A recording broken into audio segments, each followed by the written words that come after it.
दो सवाल हैं। एक सवाल यह है कि ये जो इनर रो विवाद होते जा रहे हैं, हमने देखा संभल में हुआ और संभल के बाद सर्वे की इजाजत अब अजमेर में भी मिल गई।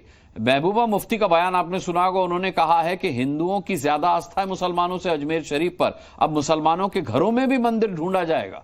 तो यानी कि इस विवाद को और बढ़ावा देने की कोशिश की जा रही है। लेकिन सवाल भारतीय जनता पार्टी की सरकारों से पूछे जा रहे हैं अब इस पूरे मामले को लेकर के।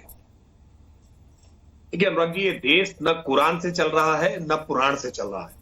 ये देश भारत के इस संविधान से चल रहा है। अब ये संविधान को ना मानने वाले लोग ही वो न्यायपालिका की अवमानना करने का प्रयास कर रहे हैं। ये संविधान अधिकार देता है कि कोई भी ऐसा व्यक्ति जिसको लगता है कि हमको ये अनुतोष मिलना चाहिए, हमारा ये दावा है, इस दावे को पेश करने के लिए वो कोर्ट जा सकता है, वहां साक्ष्य रख सकता है, वहां इसका विचारण करा सकता है और अपनी दलीलों के माध्यम से, अपने साक्ष्यों के माध्यम से अपनी बात को पुष्ट करा सकता है। ये हर व्यक्ति का संवैधानिक अधिकार है। लेकिन कुछ लोग जोर दबाव के आधार पर हाथों में पत्थर लेकर के, हाथों में मसाले लेकर के, हाथों में असलहे लेकर के सड़क पर न्याय करना चाहते हैं। उनको ये बात ध्यान में आनी चाहिए कि ये कोई मुगलिया सल्तनत का दौर नहीं है।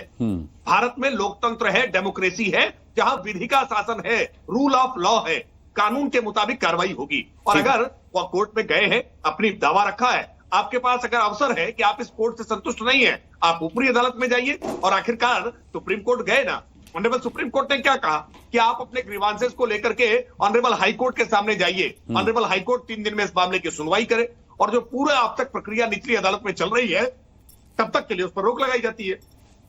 मुझे लगता है कि न्यायिक प्रक्रिया का ये सम्मान सबको करना चाहिए। जो भी हाथों में पत्थर लेकर के बाहर निकले हैं वो देश के संविधान को नहीं मानते हैं, वो डेमोक्रेसी में यकीन नहीं रखते हैं, वो लोकतांत्रिक मूल्यों में यकीन नहीं रखते। अगर ऐसा होता तो आज सुप्रीम कोर्ट के फैसले का वही लोग स्वागत नहीं कर रहे होते। राकेश त्रिपाठी, मैं हरिशंकर जैन साहब का रुख करूंगा। हरिशंकर जैन साहब हिंदू पक्ष के वकील हैं और लगातार निशाने पर रहते हैं। निशाने पर संभल में भी रहे और जहां जहां उन्होंने हिंदू पक्ष की बात की वहां वहां निशाने पर रहे। और अब सीधा सीधा हरिशंकर जैन पिता पुत्र पर यह इल्जाम लग रहा है कि आप देश में दंगे भड़कवा रहे हैं। देखिए, मैं दंगे भड़का रहा हूं या नहीं भड़का रहा हूं, इस विषय में मैं कुछ नहीं कहूंगा, क्योंकि मैं जो कार्य कर रहा हूं सामने है। मैंने कहीं स्पीच नहीं दी है, कहीं पब्लिक मीटिंग नहीं की है, किसी के लिए कोई अपशब्द नहीं कहा है। कोर्ट में जाकर कोर्ट में दावा दायर किया है।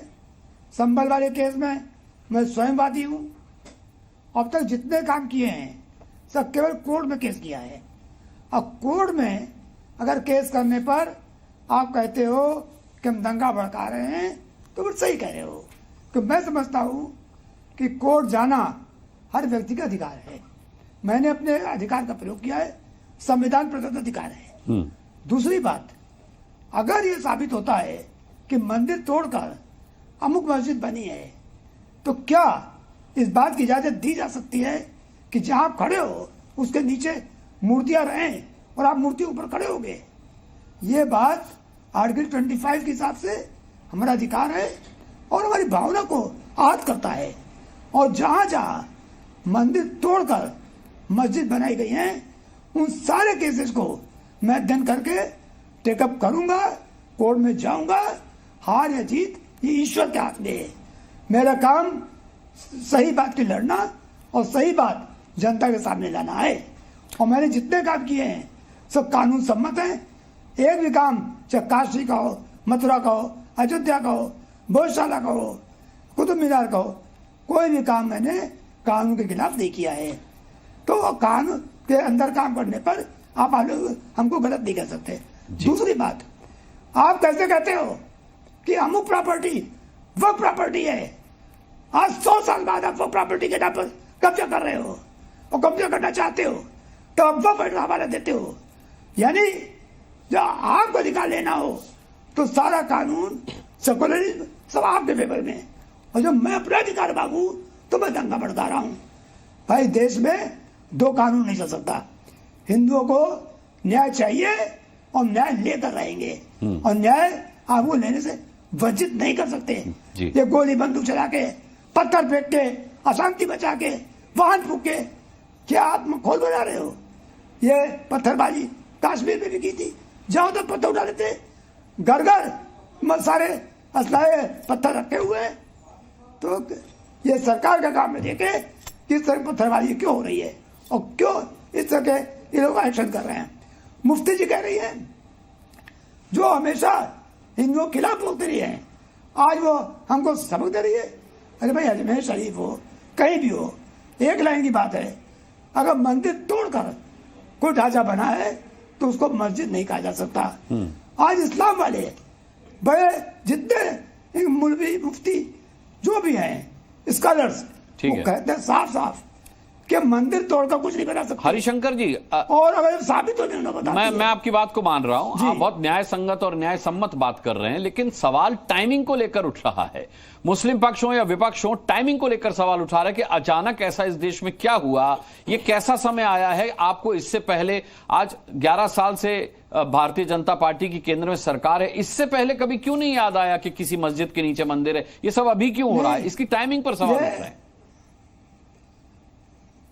ऐसा है जो आपकी टाइमिंग थी तो आपने सारे वक्फ के नाम पर, आजम खां के जमाने में वक्फ के नाम पर सारी संपत्तियों कब्जा कर लिया।